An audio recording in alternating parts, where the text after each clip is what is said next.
Good morning students. Today I am going to start chapter number 16, air around us. In this chapter we will learn about the air and the properties of air. So let's start it. Living things cannot survive without air. One can live without food and water for a few days, but it is difficult to live without air. We cannot see or smell air, but can feel its presence when it starts moving or blowing. Moving or blowing air is called wind. कोई भी living organism हो, चाहे वो humans हो, animals हो, birds हो, कोई भी लिविंग ऑर्गेनिज्म हो, एयर के बिना सर्वाइव नहीं कर सकते, यानी एयर के बिना नहीं रह सकते. लिविंग ऑर्गेनिज्म जैसे हम लोग हैं, एक दो दिन फूड के बिना तो रह सकते हैं, बट एयर के बिना नहीं रह सकते. हम एयर को ना देख सकते हैं ना स्मेल कर सकते हैं, बट उसकी प्रेजेंस को हम फील ज़रूर कर सकते हैं. मूविंग एयर जो होती है वो विंड कहलाती है. Air is present all around us. Air हमारे चारों तरफ प्रेजेंट है. We can not see air, then how can we feel its presence. हम एयर को नहीं देख सकते, बट इसकी प्रेजेंस को कैसे फील कर सकते हैं. तो there is a activity which shows the presence of air. यहाँ पर एक एक्टिविटी दी गई है जिसमें पिन व्हील बनाया गया. पिन व्हील यानी फिरकी कहलाता है, और उसकी हेल्प से बताया गया है कि एयर चारों तरफ एग्जिस्ट करती है. क्योंकि जो पिन व्हील के विंग्स हैं, इसके जो जिस डायरेक्शन में आप जाएंगे फिर ये मूव करने लगते हैं. तो इससे प्रूफ है कि एयर जो है वो हमारे चारों तरफ एग्जिस्ट करती है.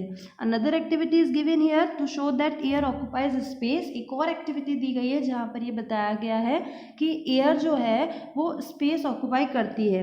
इस एक्टिविटी में क्या किया है, एक आपने बीकर लिया है, उसमें एक एम्प्टी ग्लास को डिप किया है, और जब डिप किया है तो वो ग्लास में वो अंदर वाटर एंटर नहीं कर रहा, बल्कि बबल्स उठ रहे हैं. जो ग्लास हमें एम्प्टी लग रहा है देखने में, वो एक्चुअल में एम्प्टी नहीं है, वो एयर से भरा हुआ है. उसमें एयर है, और इसीलिए जो वाटर है वो एयर की वजह से अंदर एंटर नहीं कर पा रहा, और इसलिए बबल्स उठ रहे हैं, क्योंकि वो जो अंदर की एयर है वो वाटर को एंटर करने से रोक रही है. ठीक है, नाउ टर्न द पेज.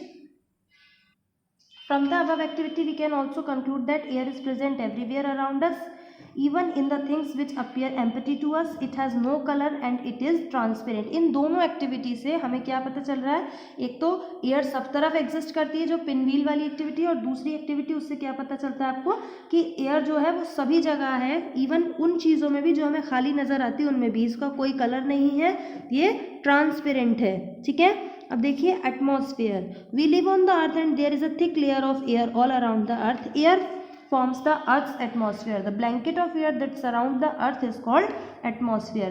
हम अर्थ पर रहते हैं, इसके चारों तरफ एयर की एक थिक लेयर है. ठीक है, ये जो लेयर है, ये जो एयर है, यही अर्थ का एटमॉस्फेयर बनाती है. तो एक्चुअल में एटमॉस्फेयर क्या है, एयर का वो ब्लैंकेट जो अर्थ को चारों ओर से सराउंड्स करे हुए, घेरे हुए, वो क्या कहलाता है, एटमॉस्फेयर कहलाता है. The atmosphere extend to several kilometre above the earth surface. Earth की सरफेस से कई ज़्यादा किलोमीटर तक एटमॉस्फेयर एक्सटेंड यानी फैला हुआ है. As we go high up in the atmosphere the amount of air becomes lesser. जितना ज़्यादा हम ऊपर जाते जाएंगे एटमॉस्फेयर की तरफ, उतना ज़्यादा एयर का जो अमाउंट है वो कम होता जाएगा. Now composition of air. Till the 18th century, people thought that air was just one substance. However, the experiment conducted by the French scientist Lavoisier proved that air is a mixture of many gases. 18th century तक सब लोग यही सोचते थे कि air सिर्फ एक substance है, बट एक फ्रेंच साइंटिस्ट है लेविसियर, इन्होंने प्रूव किया कि एयर जो है वो कई गैसेस का मिक्सचर है. The major component of air are nitrogen 78% and oxygen 21%.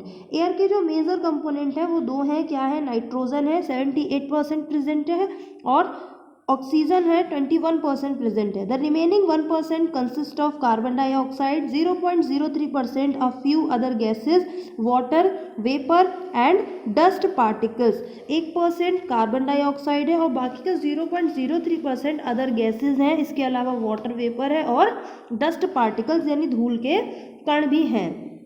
नीचे टेबल में कंपोजिशन दिया एयर का, जहाँ पर फर्स्ट कंपोनेंट है नाइट्रोजन, सेकेंड कंपोनेंट है ऑक्सीजन. नाइट्रोजन का केमिकल सिंबल क्या है, N2, और ऑक्सीजन का केमिकल सिंबल क्या है, O2. नाइट्रोजन एयर में कितनी प्रेजेंट है, 78%. ऑक्सीजन कितनी प्रेजेंट है, 21%. आगे देखिए कार्बन डाइऑक्साइड, इसका केमिकल नेम क्या है, CO2, और ये एयर में कितनी प्रेजेंट है, 0.03%. नीचे लिखा है वेरीज, बदल भी सकती है थोड़ा बहुत. नोबल गैसेज इनका, क्योंकि नोबल गैसेस बहुत सारी होती हैं आपकी, आर्गन है, जिनॉन है, रेडॉन, क्रिप्टॉन, बहुत सारी नोबल गैसेस होती हैं, तो इन्होंने सिर्फ नोबल गैसेस लिख रखा है क्योंकि नोबल गैसेस बहुत सारी हैं और सबका अलग अलग सिंबल है, इसलिए यहाँ पर डैश लगा दिया है। ये 0.93% होती हैं। वाटर वेपर, इसका केमिकल फॉर्मूला क्या है, H2O, और ये वेरी करता है। और इसके अलावा स्मोक और डस्ट पार्टिकल्स भी होते हैं, उनका कोई केमिकल सिंबल नहीं है और वो भी, उनका भी प्रोपोर्शन वेरी करता है। वेरी कैसे करता है, जब आप बहुत ज़्यादा पॉल्यूटेड रीजन में जाएंगे तो ये थोड़ा सा वेरी करेंगे, ठीक है। Now come to the next page. ये तो हमें पता है कि एयर में ऑक्सीजन और नाइट्रोजन दोनों ही होती हैं। इससे प्रीवियस पेज पर 2 एक्टिविटीज़ दी गई हैं जिसमें बताया गया है, पहली एक्टिविटी में एयर कंटेन्स ऑक्सीजन और दूसरी में air contains nitrogen. Now let us take a look at some of the major components of air. जो एयर के कंपोनेंट्स हैं कौन कौन से, नाइट्रोजन, ऑक्सीजन, कार्बन डाइऑक्साइड, इनके बारे में थोड़ा सा देखते हैं। From activity 4, it is clear that nitrogen neither burns itself nor support the process of burning. Activity 4 में नाइट्रोजन के बारे में दिखाया गया है, जिसमें ये बताया गया है कि नाइट्रोजन जो है बर्निंग के लिए केवल और केवल ऑक्सीजन गैस की ज़रूरत है। नाइट्रोजन ना तो खुद से जलती है और ना ही बर्निंग में सपोर्ट करती है, ठीक है। It is present in maximum amount about 78% in the atmosphere. Nitrogen atmosphere में सबसे ज़्यादा प्रेजेंट है, 78%। Next is oxygen. Oxygen is about 21% in the atmosphere. Oxygen जो है वो एटमॉस्फेयर में कितने परसेंट अवेलेबल है, 21%। It is produce during photosynthesis by green plants. Oxygen जो है वो जो प्लांट्स फोटोसिंथेसिस प्रोसेस करते हैं यानी अपना फूड बनाते हैं सनलाइट की प्रेजेंट में, तो ऑक्सीजन गैस रिलीज होती है ग्रीन प्लांट्स के through. The amount of oxygen decreases with height. जितना ज़्यादा आप ऊपर बढ़ते जाएंगे ऑक्सीजन का अमाउंट डिक्रीज होता जाएगा। That's why a mountaineer climbing a high mountain and a driver going into the deep sea use oxygen cylinder. इसीलिए जो माउंटेन क्लिम्बर्स होते हैं जब वो हाई माउंटेन पर चढ़ते हैं या जो नीचे डीप गहरे सी में ड्राइव करने के लिए जो लोग जाते हैं वो अपने साथ ऑक्सीजन सिलेंडर लेकर जाते हैं, क्योंकि आप अर्थ से अगर बहुत ज़्यादा ऊपर भी जाएंगे तो ऑक्सीजन का अमाउंट डिक्रीज़ होगा और बहुत ज़्यादा नीचे यानी सी की साइड भी जाएंगे तो भी ऑक्सीजन का अमाउंट डिक्रीज़ होगा। Now carbon dioxide. Carbon dioxide is present a very small amount about only 0.03% in the atmosphere. Carbon dioxide जो गैस है वो एटमॉस्फेयर में बहुत कम अमाउंट में प्रेजेंट है। कितना परसेंट है उसका, 0.03% है ये केवल। It is a very important component of the air, but CO2 इतनी कम होने के बाद भी एयर का एक बहुत इंपॉर्टेंट कंपोनेंट है। In a closed room if there is some material burning we feel suffocated. किसी क्लोज रूम में अगर कोई मटेरियल जल रहा होता है, आप लोगों ने देखा होगा कि कभी कमरे में धुआं होने लगता है, बहुत कोई चीज़ जल रही होती है तो वहाँ सफोकेशन हो जाता है, ठीक है। तो हमें सफोकेशन फील होने लगता है। This is due to the release of excess carbon dioxide in the air produced by the burning material. ये जो सफोकेशन फील होता है ये क्यों होता है, जो बर्निंग मटेरियल जल रहा होता है उससे बहुत ज़्यादा अमाउंट में कार्बन डाइऑक्साइड निकलती है, और क्योंकि रूम क्लोज है तो उसके अंदर एटमॉस्फेयर की और ऑक्सीजन एंटर नहीं कर पाती है, तो अंदर रूम में ही कार्बन डाइऑक्साइड ऑलरेडी प्रेजेंट है और जो मटेरियल बर्न हो रहा है उससे और ज़्यादा रिलीज हो रही है। इस वजह से सफोकेशन, जब कार्बन डाइऑक्साइड की अमाउंट बढ़ जाती है तो सफोकेशन सा फील होने लगता है। Carbon dioxide is also produced by respiration in animals, plants and human beings. Carbon dioxide material के बर्न होने पर भी प्रोड्यूस होती है, इसके साथ साथ जो लिविंग ऑर्गेनिज्म है जैसे एनिमल्स हैं, प्लांट्स हैं, ह्यूमन बींग्स हैं, ये जब रेस्पिरेशन प्रोसेस करते हैं, जो ब्रीद आउट करते हैं लोग, तो उसमें भी कार्बन डाइऑक्साइड प्रोड्यूस होती है। नाउ साइंस अपडेट में देखिए, researchers have invented the water mill which is an atmospheric water generator. Researchers जो है हमारे, उन्होंने वाटर मिल को इन्वेंट किया है जो एटमॉस्फेयर से वाटर जनरेट करता है। It converts air into fresh water. ये एटमॉस्फेयर की जो एयर है उसको फ्रेश वाटर में कन्वर्ट करता है। This latest technology invention produces fresh water at a cost of about 1.50 पर लीटर। इस लेटेस्ट टेक्नोलॉजी से, इसके इन्वेंशन से फ्रेश वाटर जनरेट होता है, किस कॉस्ट पर, 1.50 पर लीटर, यानी 1 लीटर वाटर जनरेट होने की कॉस्ट क्या लगती है, ₹1.50। It is originally design for the areas that do not have clean drinking water. ये स्पेशली उन एरियाज़ के लिए डिज़ाइन किया गया है जहाँ पर जो ड्रिंकिंग वाटर है वो क्लीन अवेलेबल नहीं है, जैसे आपका महाराष्ट्र, मुंबई की साइड का, सूरत, गुजरात, दिल्ली, यहाँ पर क्लीन वाटर ज़्यादातर अवेलेबल नहीं है। Now come to the next page. Next देखिए, water vapour. Air contains water vapour. Air में वाटर वेपर भी होती है। The amount of water vapour present in air is called humidity. Air में जो वाटर वेपर का अमाउंट प्रेजेंट होता है उसे हम क्या कहते हैं, ह्यूमिडिटी कहते हैं। When it comes in contact with the cool surface the water vapour of the air condenses. जब ये जो ह्यूमिडिटी है, ये वाटर वेपर है, ये कूल सरफेस के टच में आता है तो ये कंडेंस्ड होकर एयर कंडेंस्ड हो जाता है, ठीक है। The presence of water vapor in air is important for the continuation of water cycle in the nature। ये जो water vapor है इसका क्या रोल है, ये इसलिए important है, जो water cycle है उसको कंटिन्यू रखने के लिए इसका रोल इम्पॉर्टेंट है। Next, dust particle and smoke. The amount of dust particle varies in air from time to time and place to place. जो डस्ट पार्टिकल हैं इनका अमाउंट एयर में वेरी करता है टाइम के अकॉर्डिंग और प्लेस के अकॉर्डिंग, यानी किसी समय पर अलग है, किसी समय पर अलग है, किसी प्लेस पर अलग है और किसी प्लेस पर फिर अलग है। We breathe in air through our nostrils. हम अपने नॉस्ट्रल्स के थ्रू एयर को ब्रीथ करते हैं, इनहेल करते हैं। इनहेल यानी अपने अंदर लेना एयर को, नाक के थ्रू, नोज के through. Fine hair and mucus present inside the nose prevent dust particle entering into our lungs. हमारी एयर के अंदर, नोजल के अंदर म्यूकस प्रेजेंट होता है जो फाइन, इसके अलावा फाइन हेयर्स प्रेजेंट होते हैं। तो ये फाइन हेयर और जो म्यूकस है, ये जो एयर में डस्ट पार्टिकल प्रेजेंट होते हैं, इनको हमारे लंग्स में एंटर करने से रोकता है। जो भी डस्ट मटेरियल होता है वो इन म्यूकस पर स्टिक हो जाता है, ठीक है।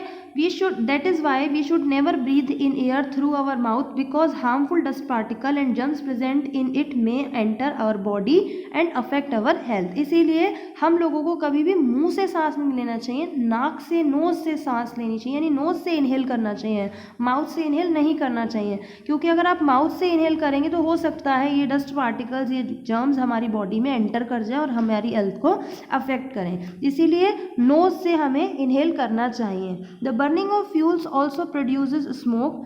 जब फ्यूल्स जलते हैं, जैसे कैरोसिन है, कोल है और भी बहुत सारे केमिकल्स हैं, पॉलीथीन है, जब फ्यूल्स जलते हैं तो उनसे स्मोक, धुआं निकलता है। Smoke contains a few gases and fine dust particle that are harmful for our health. Smoke में क्या क्या होता है, कुछ गैसेज होती हैं और कुछ डस्ट पार्टिकल्स होते हैं जो हमारी हेल्थ के लिए हार्मफुल होते हैं। Tall chimneys are installed in factories to emit harmful smoke and gases at a certain height in atmosphere। Factories में जो चिमनीज होती है उनकी हाइट काफ़ी ज़्यादा होती है, उनको काफ़ी टॉल बनाया जाता है ताकि जो हार्मफुल गैसेस और स्मोक हैं वो एटमॉस्फेयर से ऊंची हाइट पर जाकर रिलीज हो। This protects people from inhaling poisonous gases and smoke. और ऐसी टेक्निक से हम लोग पॉइजनस गैसेस और स्मोक को इनहेल करने से बच जाते हैं। Traffic policeman wear mask at crowded cross roads to protect themselves from the smoke emitted by vehicles such as car, scooter and buses. Traffic policeman जो होता है, बहुत ज़्यादा क्राउडी एरिया होता है क्रॉस रोड्स का, वहाँ पर मास्क वेयर करता है। क्यों? क्योंकि जो व्हीकल्स हैं उनसे स्मोक निकलता है, वो उसको अफेक्ट, उनकी हेल्थ को अफेक्ट कर सकता है। जैसे कार से, स्कूटर या बस से जो स्मोक निकलता है वो उनकी हेल्थ को अफेक्ट कर सकता है। This smoke contains harmful gases, क्योंकि व्हीकल्स से निकलने वाला जो स्मोक होता है उसमें हार्मफुल गैसेस होती हैं और वो उनके लिए हार्मफुल होती हैं, इसलिए ट्रैफिक पुलिसमैन मास्क वेयर करते हैं। ना smoke the deadly air pollutant. Smoke is a mixture of smoke and fog in the air. Smoke क्या है? फॉग और स्मोक का मिक्सचर होता है। Coal fire, vehicular emission and burning of stubble contribute toward smoke. Smoke किससे बनता है? Coal fire, vehicles में emission, burning of stubble contribute. Smoke is a serious problem in many big cities like Delhi. Smoke जो है एक बहुत ज़्यादा serious problem है बड़ी सिटीज़ में, जैसे दिल्ली है। It harms the human health. Smoke हमारी हेल्थ को हार्म करता है। It causes inflammation in breathing passages, decreases the working capacity of lungs, cause shortness of breath, wheezing, coughing and irritation in eyes and nose. इससे कितने सारे danger, ये हमारे लिए कितना डेंजरस है देखिए। इससे ब्रीदिंग पैसेज में इन्फ्लेमेशन होता है, हमारे लंग्स की कैपेसिटी जो उनकी वर्किंग होती है वो कम हो जाती है, ब्रीथ की शॉर्टनेस बढ़ जाती है, वीजिंग, कफिंग, आइज और नोज में इरिटेशन, इतना ज़्यादा ये हमारे लिए हार्मफुल है। However, there may be some variation in the composition of air from place to place। हालांकि हमने बताया था आपको जो कुछ पार्टिकल हैं जैसे डस्ट पार्टिकल है और कुछ गैसेज हैं, स्मोक है, ये प्लेस टू प्लेस वेरी करता है। तो कुछ ये जो एयर का कंपोजिशन है इनके कुछ पार्टिकल्स का वेरिएशन प्लेस टू प्लेस होता है। For example, the air over industrial cities usually has a higher amount of carbon dioxide and dust in it than the air over open spaces. जैसे एक industrial city जहाँ पर बहुत सारी factories हो, वहाँ पर जो एयर होगी उसमें हायर अमाउंट में CO2 होगी, यानी कार्बन डाइऑक्साइड और डस्ट पार्टिकल्स होंगे। किसके कंपेयर में? एक ओपन स्पेस के कंपेयर में। जैसे विलेजेस वगैरह होते हैं, वहाँ की एयर बहुत ज़्यादा प्योर होती है क्योंकि वहाँ पर ऐसी फैक्ट्रीज, चिमनीज वगैरह नहीं होती हैं, तो ऐसा स्मोक, डस्ट पार्टिकल, CO2 वगैरह की वहाँ पर कम होता है, तो वहाँ की जो एयर होती है वो ज़्यादा प्योर होती है। In coastal area air has more water vapour than in areas away from the coast. Coastal area यानी समुद्र के पास के जो एरिया होते हैं वहाँ पर एयर में वाटर वेपर प्रेजेंट ज़्यादा होती है उन एरियाज के कंपेयर में जो कोस्ट से दूर है, यानी समुद्र के किनारों से दूर है। The amount of water vapour is greater in the rainy season than in the dry season. जो वाटर वेपर का अमाउंट है वो रेनी सीजन में ज़्यादा होता है ड्राई सीजन के कंपेयर में। Okay, now there is a exercise. The gas present in the maximum amount in the air is, air में मैक्सिमम अमाउंट में कौन सी गैस होती है? नाइट्रोजन 78% होती है। कंपोजिशन ऑफ द एयर में हमने अभी भी पढ़ा है। The ratio of nitrogen to oxygen in the air is approximately 4:1। The gas present in the air that turns lime water milky is carbon dioxide. Air में वो कौन सी गैस है जो लाइम वाटर को मिल्की कन्वर्ट कर देती है? वो कौन सी? Carbon dioxide. The gas released by green plants during photosynthesis. Photosynthesis के थ्रू ग्रीन प्लांट्स जो गैस रिलीज करते हैं वो कौन सी है? Oxygen. The air over industrial cities usually has a higher amount of carbon dioxide. जो इंडस्ट्रियल सिटीज़ हैं वहाँ पर कार्बन डाइऑक्साइड ज़्यादा अमाउंट में है। Now second, air supports life. Air is important for survival of all living beings. Air हम सभी living organism के survival के लिए important है। So first is oxygen. All living organism breathe. They take in oxygen from air. सारे ही living organism breathe करते हैं यानी सांस लेते हैं। वो जब इनहेल करते हैं तो ऑक्सीजन गैस एयर से लेते हैं। Plants breathe in oxygen through stomata present on their leaves. Plants किसके थ्रू ब्रीथ करते हैं? उनकी लीव्स पर जो टिनी ओपनिंग स्पोर होते हैं उन्हें स्टोमेटा कहते हैं, और प्लांट्स उन स्टोमेटा के थ्रू ऑक्सीजन इनटेक करते हैं। Most terrestrial animals breathe through lungs. Mostly terrestrial animal कौन से होते हैं? जो लैंड पर रहते हैं। मोस्टली टेरेस्ट्रियल एनिमल्स लंग्स के थ्रू ब्रीथ करते हैं। Oxygen is necessary for breakdown of food to get energy. Food के ब्रेकडाउन के बाद जो एनर्जी मिलती है उसके लिए क्या रिक्वायर्ड है? ऑक्सीजन नेसेसरी है। अगर ऑक्सीजन नहीं हो तो हम जो फूड खाते हैं वो ब्रेकडाउन नहीं हो पाएगा, डाइजेस्ट नहीं हो पाएगा और फिर बॉडी को एनर्जी नहीं मिलेगी। यानी फूड के ब्रेकडाउन के लिए ऑक्सीजन कंपलसरी है। The process of breakdown of food into carbon dioxide and water to release energy is called respiration. और ये जो फूड के ब्रेकडाउन का प्रोसेस है, जो फूड ब्रेक होता है, कार्बन डाइऑक्साइड और वाटर और एनर्जी रिलीज होती है, इस प्रोसेस को क्या कहते हैं? रेस्पिरेशन कहते हैं। But how do organism that live in water and soil get air? लेकिन वो ऑर्गेनिज्म जो वाटर या सॉइल में रहते हैं उन्हें ऑक्सीजन कहाँ से मिलती है? Let us do the following activity to find out whether air oxygen is present in soil and water. यहाँ फिर से 2 एक्टिविटीज़ हैं जिसमें ये टेस्ट किया गया है कि जो ऑक्सीजन है वो सॉइल और वाटर में प्रेजेंट है या नहीं है। जैसे यहाँ एक्टिविटी जो 1 है उसमें ये शो किया गया है कि वाटर में ऑक्सीजन प्रेजेंट होती है या ऑक्सीजन इन एयर प्रेजेंट होती है या नहीं होती है। तो यहाँ पर इस एक्टिविटी में क्या किया गया है कि वाटर को एक बर्नर, एक बीकर में बॉईल किया गया है। जब वाटर बॉईल होना स्टार्ट होता है तो जो आपका वेसल है उसकी इनर साइड पर बबल्स दिखने लगते हैं। ये बबल्स क्यों आते हैं? क्योंकि जो वाटर के अंदर एयर डिज़ोल्व होती है, जब वाटर को आप हीट करते हैं तो वाटर एयर की सॉल्युबिलिटी बढ़ती है और ये जो एयर वाटर में प्रेजेंट है ये कम हो जाती है और इसलिए वाटर के जो वेसल है उसकी सरफेस पे बबल्स नज़र आते हैं।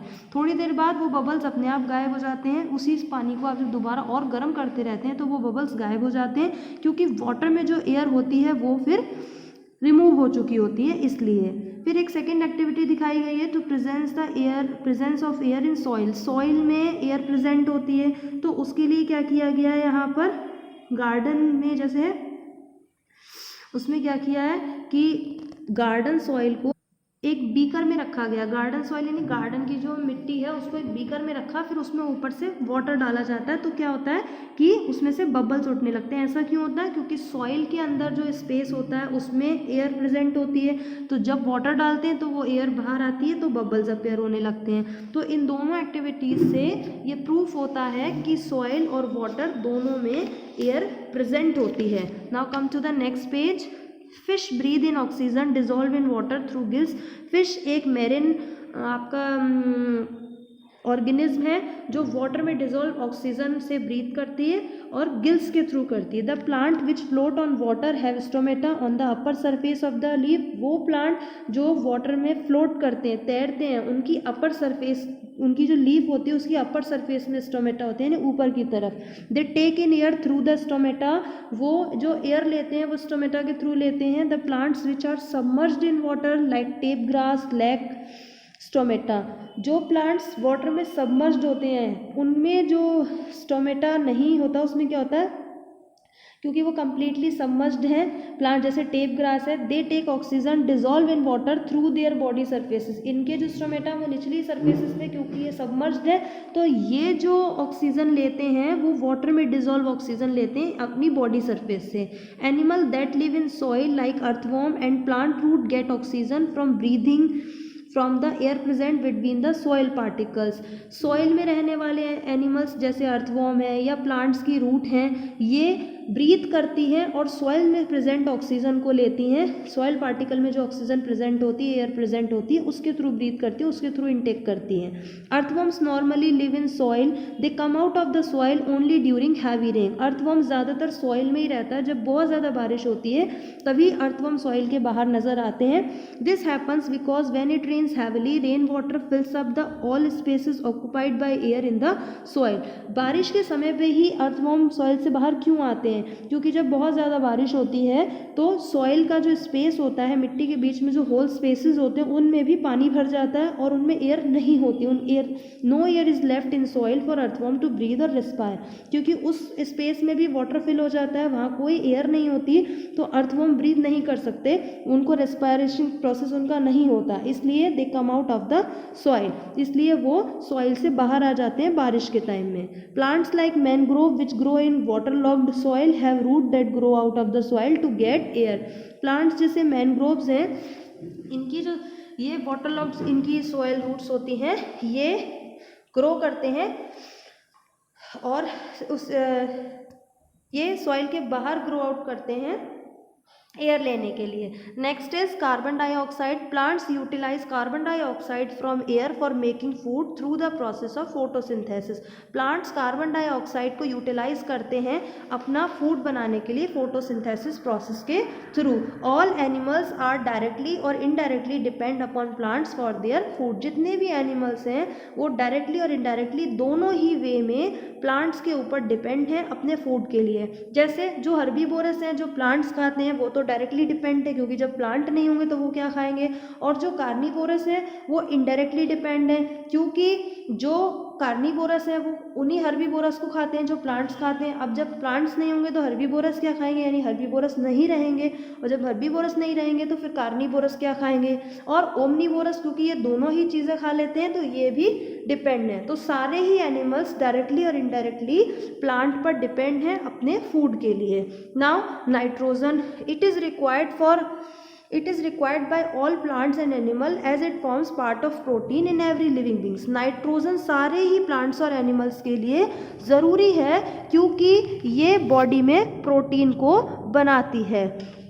ठीक है। Plants can not take nitrogen directly from air, plants air से डायरेक्टली नाइट्रोजन नहीं ले सकते। During natural lightning atmospheric nitrogen combines with oxygen to form nitrogen dioxide which further combines with water to form nitric acid. जब natural lightning यानी natural lightning होती है, बिजली निकलती है, तो जो एटमॉस्फेरिक नाइट्रोजन होती है ये ऑक्सीजन के साथ कंबाइंड होकर नाइट्रोजन डाइऑक्साइड बनाती है और ये नाइट्रोजन डाइऑक्साइड फिर वाटर के साथ कंबाइन होकर नाइट्रिक एसिड बनाती है।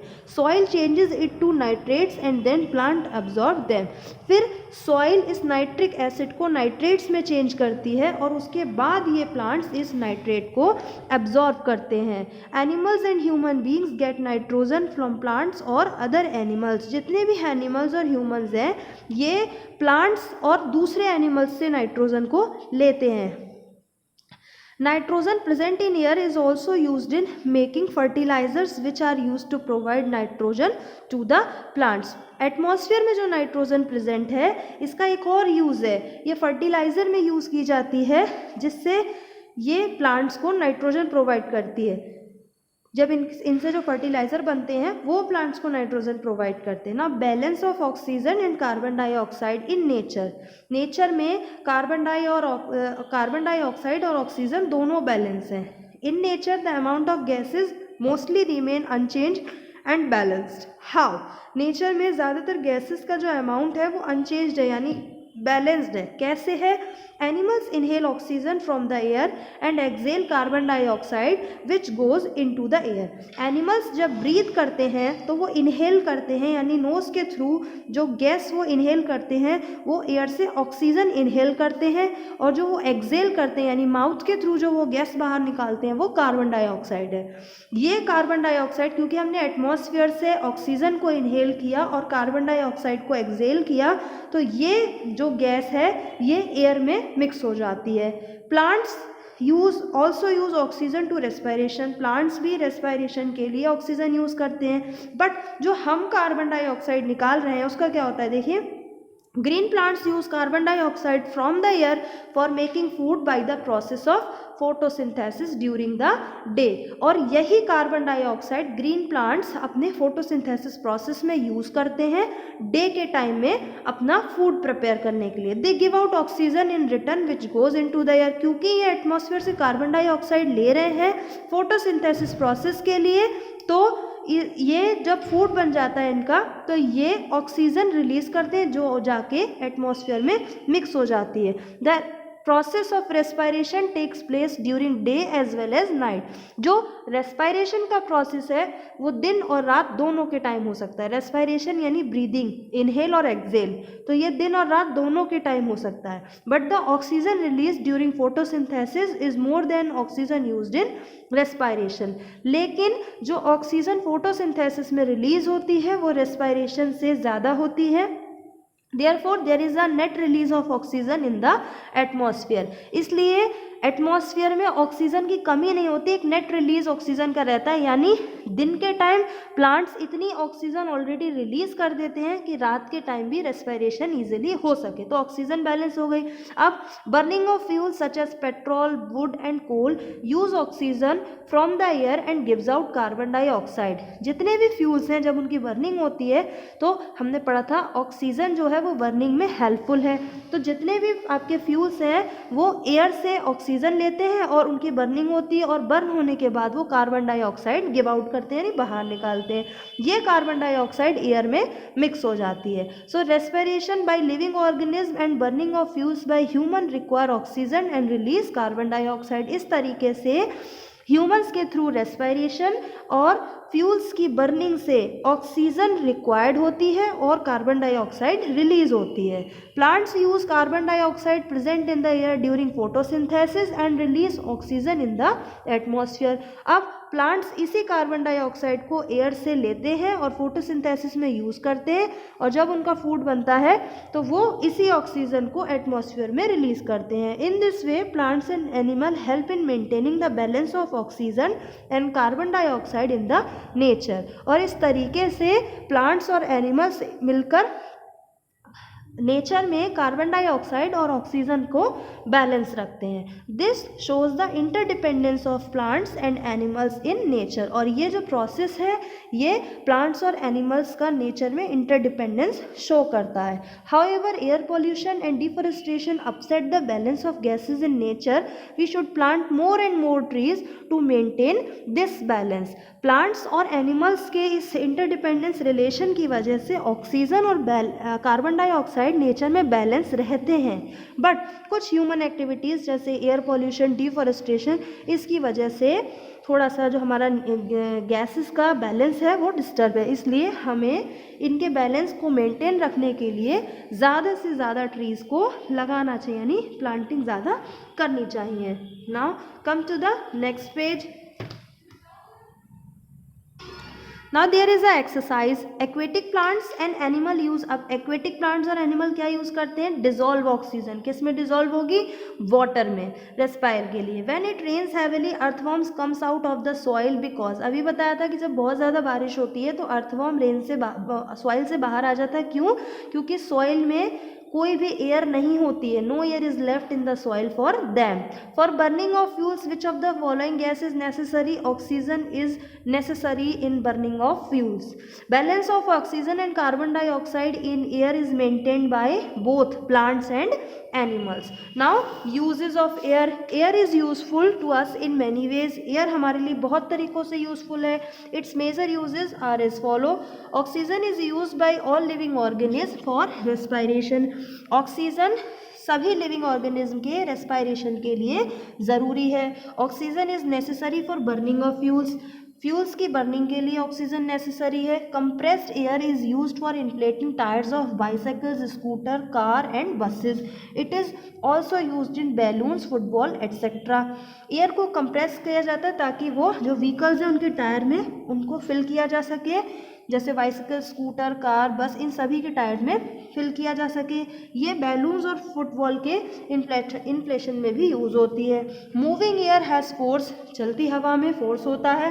दिस फोर्स हेल्प याचेज, sailing boats, parachutes and gliders move. ये जो मूविंग एयर है, क्योंकि इसमें फोर्स है, ये इसलिए हेल्प करती है याच, पैराशूट और ग्लाइडर्स के मूव के लिए। Moving air is use to turn the blades of wind mills.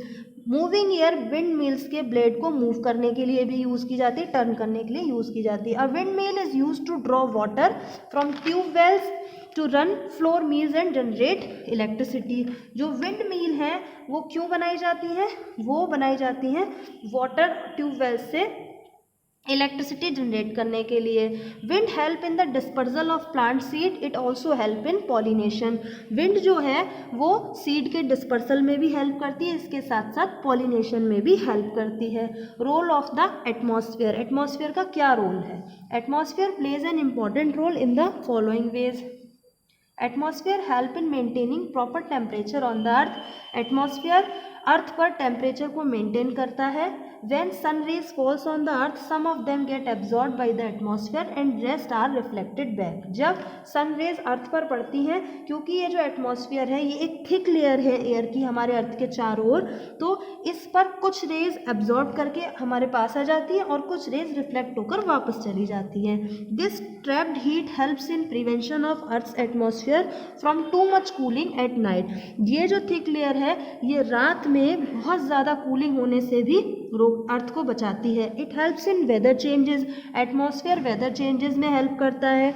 This air present in atmosphere get heated by sunlight. ये जो एयर है एटमॉस्फेयर में प्रेजेंट, ये सनलाइट जो हीट करती है, इस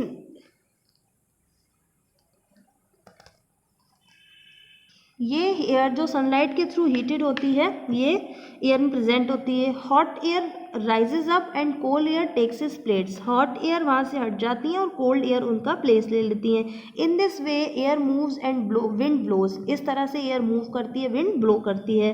presence of water vapour in the air is responsible for rainfall and snowfall.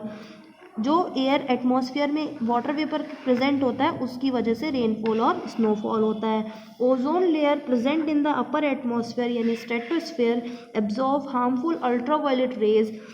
Ozone layer atmosphere की जो लेयर होती है स्ट्रेटोस्फेयर उसमें प्रेजेंट होती है, जो सनलाइट की हार्मफुल अल्ट्रावायलेट रेज होती हैं उनको एब्जॉर्ब करती है। These raise can cause skin cancer and other problems if reached on the अर्थ। ये जो अल्ट्रावायलेट यूवी रेज हैं ये अगर अर्थ तक पहुंचती हैं तो ये इनसे स्किन कैंसर हो सकता है और भी कई प्रॉब्लम्स हो सकती हैं। तो इसलिए एटमॉस्फेयर की जो स्ट्रेटोस्फेयर लेयर होती है ये ओजोन लेयर के जो इसमें प्रेजेंट होती है वो जो यूवी रेज होती हैं उनको अर्थ तक पहुंचाने से रोकती है। क्लियर है?